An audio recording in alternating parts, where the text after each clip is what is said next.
Welcome back to Britain's favourite view. And now we head to Wales. A country that encompasses everything from the peaks of Snowdonia to the bleak plateau of the Brecon Beacons. It's also a country of rugby and song. And to share her favourite view of Wales with us is Welsh singer and rugby mascot Catherine Jenkins.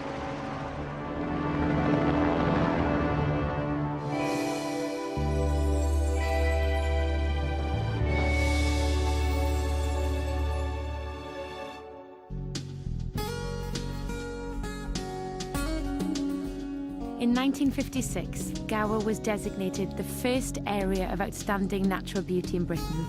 It's a magical 17-mile peninsula lying beyond the outskirts of Swansea, close to the popular seaside resort of Mumbles. Here we are in the Mumbles. I grew up just across the water in Neath, and this place really has special memories for me because I spent many of my childhood holidays here, putting my pennies in the slot machine and eating ice cream. This place is not only special to me, but special to millions of visitors who come to the Gower Peninsula every year. And the reason it is so special is because I believe it has one of Britain's favourite views. Oh God, I can hardly fit in it anymore. I think I've probably had my photo done quite a few times in this, actually. So why is it called the Mumbles? Well, reputedly, it's because of the two islands. It comes from the French word mamelle, which is actually for breasts. OK. And as you can see, there is some sort of similarity. But whether that's true or not, you can make your own choice. So, John, what do you think is the best view in Gower? Well, I am prejudiced, but look at this round you now. Isn't this magnificent? It really is. There is nowhere in the world, I don't think, that matches this. Go to the south of France, or wherever you want. This is as good as you ever get. And it's so unknown. This is the whole thing, you know. We want to keep it that way, then. Well, it is, yes. I'm saying that a lot, Shush. but that's what we want. I'm going to show you the best kept secret views in Gower. My journey starts just a few minutes walk from Mumbles to a very special place. Well, we're here at Caswell Bay, which is my favourite beach in the Gower. As you can see now, there are people here, but on a really hot summer's day, you cannot see a square inch of sand. It gets absolutely packed.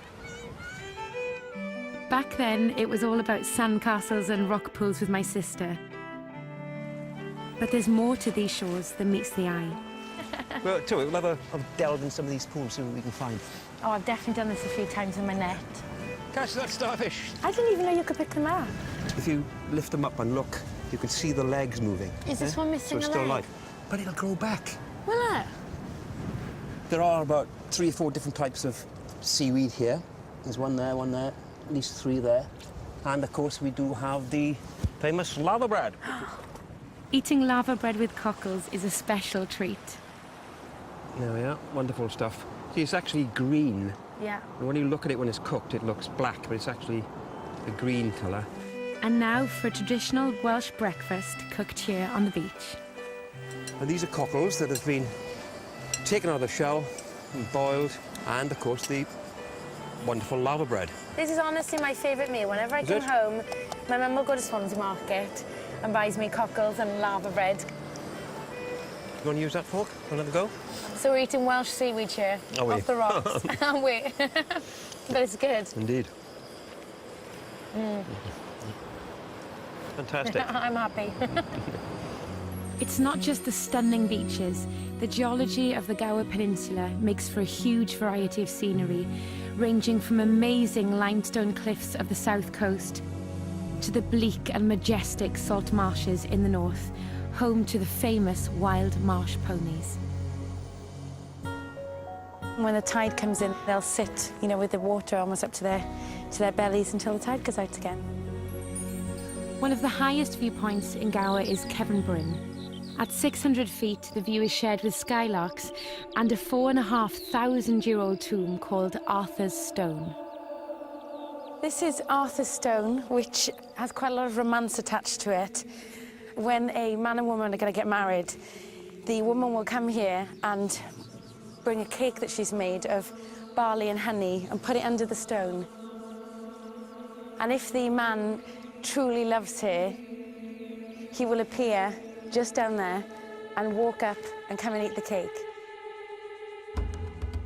To discover Gower's best-kept secret, I have to go back almost 30,000 years to find a room with a view from the Stone Age. So this is quite a massive adventure, really.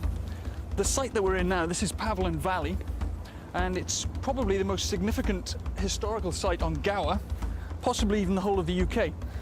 How much further we got to go down here? It's quite, it's not too quite rocky. far.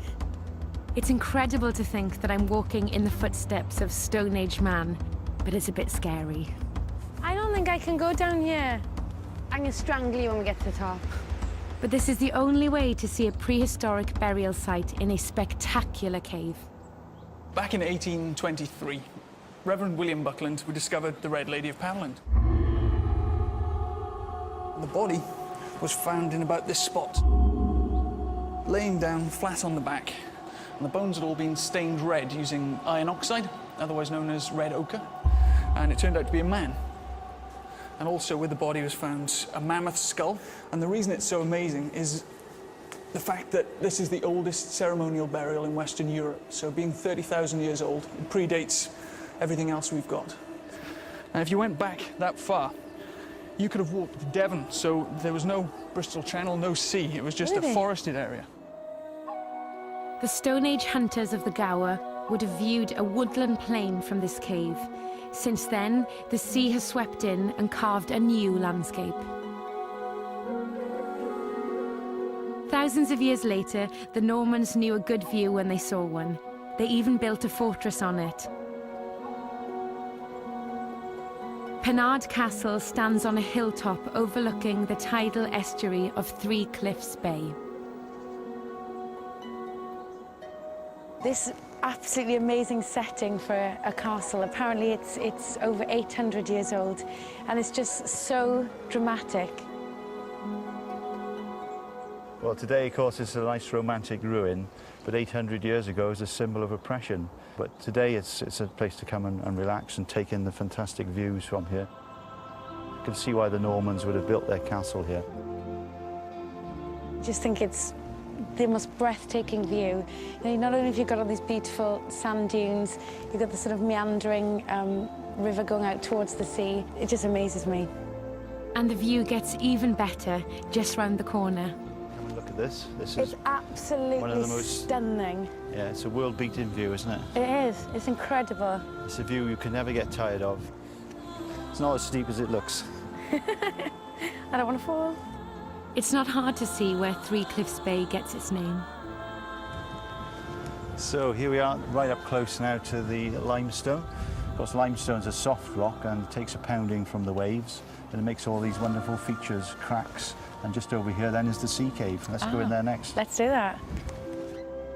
This is a natural sea cave. The waves have pounded a hole through the limestone to make this amazing passageway to the beach on the other side. When you look across the sands there, that's where people write all their messages, of course. What message are we going to write then? The best view of Britain. The best, yeah, exactly.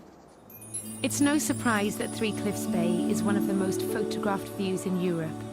But Gower has another great view on offer. At the far west coast, nature has carved one of the most dramatic vistas I have ever seen. And also one that's very close to my heart. Can you believe this view? This is actually Rossilli, and I've spent so many days here, you know, with the family, with the dog. It's so lovely to be back here, and a little bit emotional, really, because my dad was with me the last time I was here, and sadly he's not here with us anymore. This really does hold so many wonderful memories for me. And if you just look over here, we've got Worm's Head, which is a really, really famous landmark within Gower. Cut off from the Gower Peninsula at high tide, it's not surprising that Dylan Thomas chose to come here to seek out inspiration for his writing. Worm is early English for dragon, and when you look at it, you can see it looks like a sleeping dragon. Can you see his head and snout poking out above the water? I don't think I've been anywhere in Britain where I've seen a view quite like this. But is this my favourite view? Rhossili or Three Cliffs Bay? It's a difficult choice. The best view in Gower is hotly debated in Wales. But for me, there's only one winner. So here we are back at Three Cliffs Bay, where Rhossili is huge and awesome. Three Cliffs is much more intimate and cosy. It kind of gives me the feeling of being hugged. This view has everything. It has the sea, it has the cliffs, it has the beach, it has the marshes. Gower has been recognised as a place of outstanding natural beauty for over half a century, and this is its greatest gem. That's why Three Cliffs Bay is my favourite view, and now you can vote for it to become Britain's favourite view as well.